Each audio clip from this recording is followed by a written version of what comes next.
Nous allons commencer aujourd'hui une nouvelle séquence donc sur les nombres décimaux et en particulier la lecture des nombres décimaux. Donc, comment lire un nombre décimal? Alors, commençons d'abord par un petit morceau de leçon, à savoir que pour écrire des mots, on utilise les 26 lettres de l'alphabet qui sont A, B, C, D, etc. jusqu'à Z. Maintenant, pour écrire les nombres, on va utiliser les 10 chiffres qui sont 0, 1, 2, 3, 4, 5, 6, 7, 8, 9. Il y a bien 10 chiffres. Maintenant, quand je veux lire un nombre entier, je peux séparer mon nombre entier par des classes qui sont chacune composées de 3 chiffres. Donc nous avons d'abord la classe des unités, ensuite la classe des milliers, la classe des millions et enfin la classe des milliards.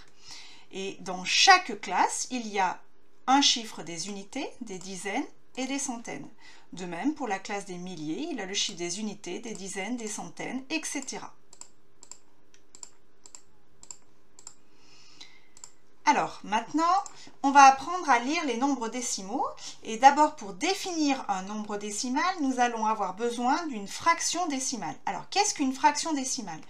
Une fraction décimale est une fraction de dénominateur 1, 10, 100 ou 1000 ou 10 000 ou 100 000. Donc, le dénominateur, c'est le chiffre du bas. Vous pouvez le retenir en disant dénominateur en bas puisque l'on descend en bas. Maintenant, un nombre décimal, c'est un nombre qui peut s'écrire sous la forme d'une fraction décimale. Voilà, justement. Par exemple, 290,856. C'est bien un nombre décimal puisque je peux l'écrire sous la forme d'une fraction décimale qui est 290 856 sur 1000. Puisque nous avons 3 chiffres après la virgule, nous avons donc 290 856 millièmes. Alors maintenant, 290, donc, 856, c'est l'écriture décimale, alors que 298 856 sur 1000 s'appelle l'écriture fractionnaire. Alors maintenant, si je prends le nombre décimal, 290,856, je peux dire que 290 c'est la partie entière et que 0,856 est la partie décimale. Attention, la partie décimale est un nombre qui est compris entre 0 et 1, donc il ne faut pas oublier d'écrire 0, virgule. Alors maintenant, tableau de lecture des nombres décimaux qui est à connaître par cœur.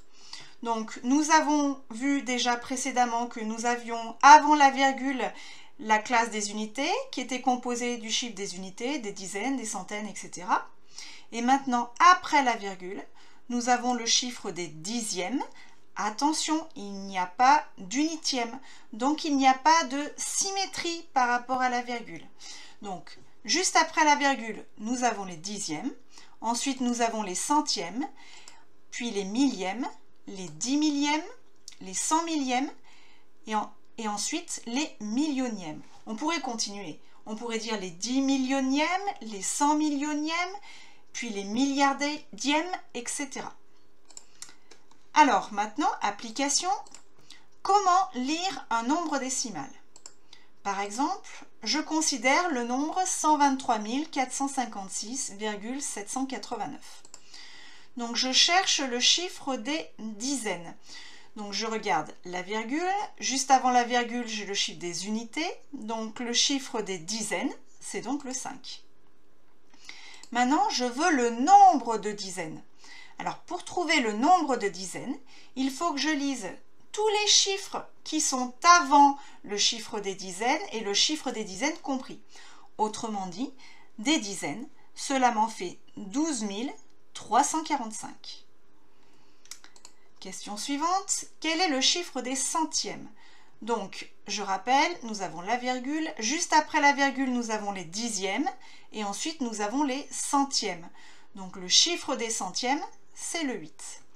Maintenant, si je veux connaître le nombre de centièmes, comme tout à l'heure, je vais tenir compte de tous les chiffres qui sont avant le 8, et le 8 compris, et je ne tiens pas compte de la virgule.